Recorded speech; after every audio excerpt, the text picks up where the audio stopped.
Hi, and welcome to The Care Truth. I'm Marlena, and this is Carol, and we're going to talk about traveling with a senior. So, Carol, thank you so much for joining me today. Thanks for having me. Absolutely. So, tell me a little bit about your business and how you got it started.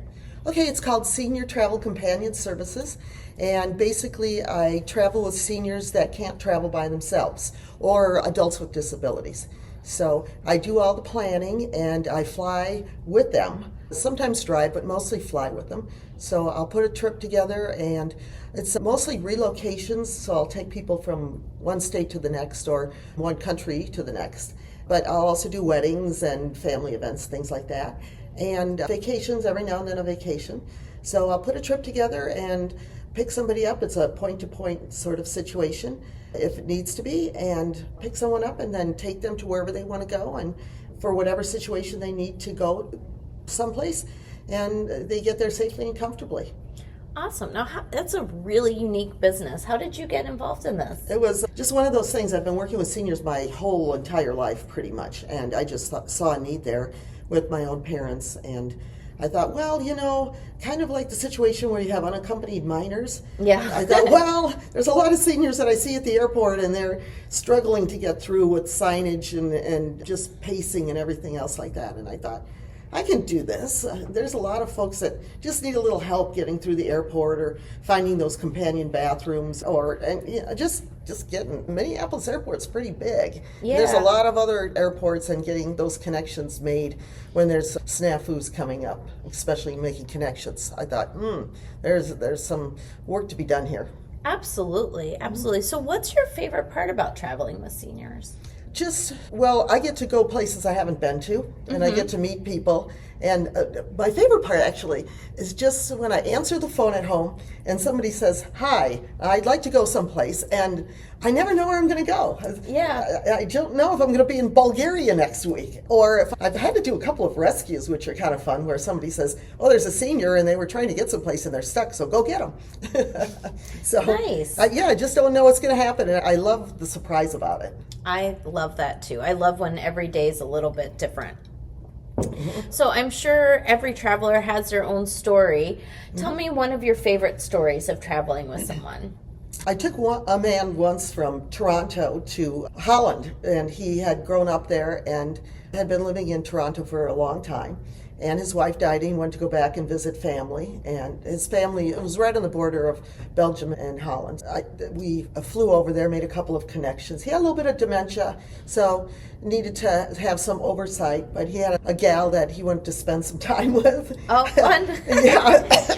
And I got to meet his family, they were the most delightful people ever, especially his nephew, who was the premier horticulturist in Belgium. Wow. And I had lunch with them, and it's the kind of situation where you could never plan a holiday, where you would be spending an afternoon with a man who's showing you how he was adapting the vegetables and seedlings to fit the newly drying out Belgian soil. It was just really remarkable, and spoke English, and the gentleman that I was with was really delightful, and we sat when we first got there in a little pub, and he described exactly where he was when the Germans were bombing the city, and he was in an underground bunker, and I mean, his memory was there. Exactly. And it was very fascinating. It was like reliving it through his eyes. It was very, very cool. Very cool. How do people find you if they need someone and need help? Because you don't just help families in Minneapolis where we live. You go all over, right? How do people find you? Right.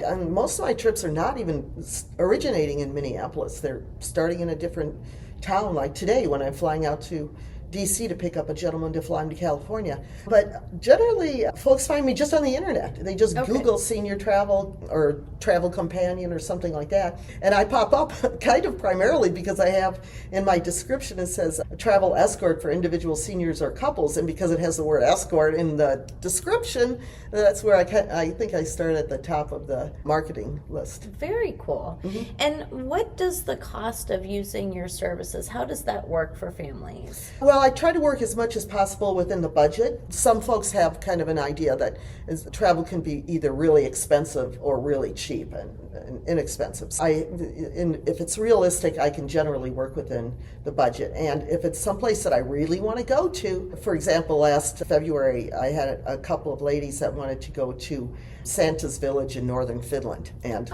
it was pretty cool, huh? it was very cool, and it was a military family especially, so I had to get them there, and it didn't really matter what they were going to pay me. They were going to go. So That's awesome. yeah, so it can be for vacations, maybe I have a small fee, a few $100s a day, maybe up to, well, depending on the person's personality and their medical needs, their mental and physical needs. If they have to make a lot of connections, a vacation would be a daily fee, and otherwise I just have a set fee, and like I said, it depends on where it is. Lots of factors. Yeah, So a lot of little things people going good. should be really reaching out to you if they have that need. Right. So I usually get a call and somebody will say, well, what's it cost to go from here to there? Or just, what's it cost? Without Right. even saying where they're going. Yeah. I'm going to take a vacation to Europe. Europe's a big place. Yeah, there's a lot that goes into something planning like this. So, Absolutely, yeah. absolutely. And what is the timing that's needed? Like if someone needs to do a trip, like I know some people love planning out really far in advance, but then there's also kind of more immediate needs, right? Are you able to help with those sometimes too? Yes. I mean, sometimes I'm doing something where I might have to jump on a plane the next day. Sometimes I'm planning something that's going out 9 months from now. Oh, especially okay. weddings. Yeah, weddings. I could see that.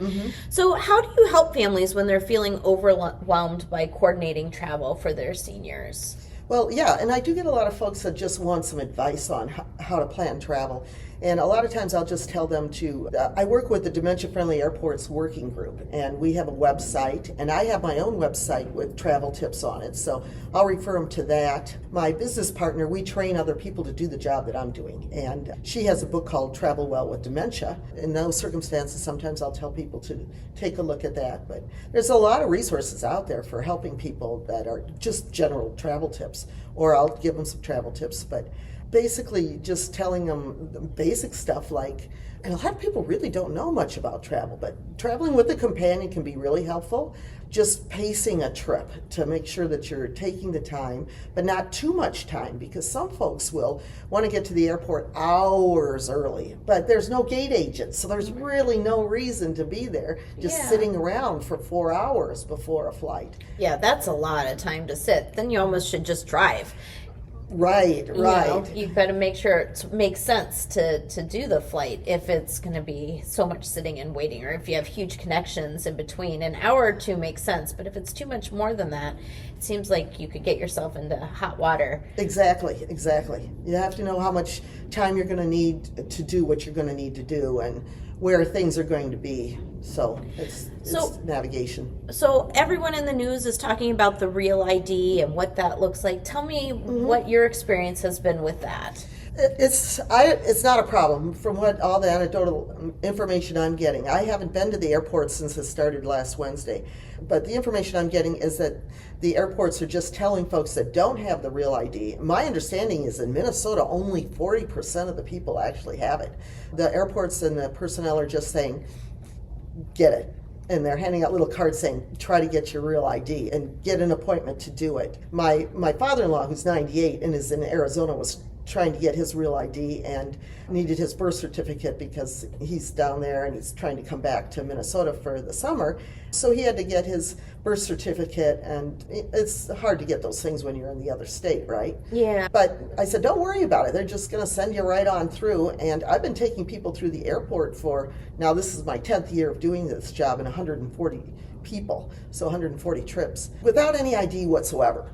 Wow. Because a lot of folks lose their IDs, and you can have a bottle of pills and a picture from a facility, and the airport personnel do not want to keep you from taking your trip. Yeah. Sometimes Terminal 2 can be a little tricky, but it depends on the folks. Some people have bad days, but most of the time they're just wanting to help you out, and it might take a little bit of extra time going through security, but generally, people can make it work. Yeah, and you can also call the airport and get a supervisor or a passenger support specialist to help you out if you think there's going to be an issue.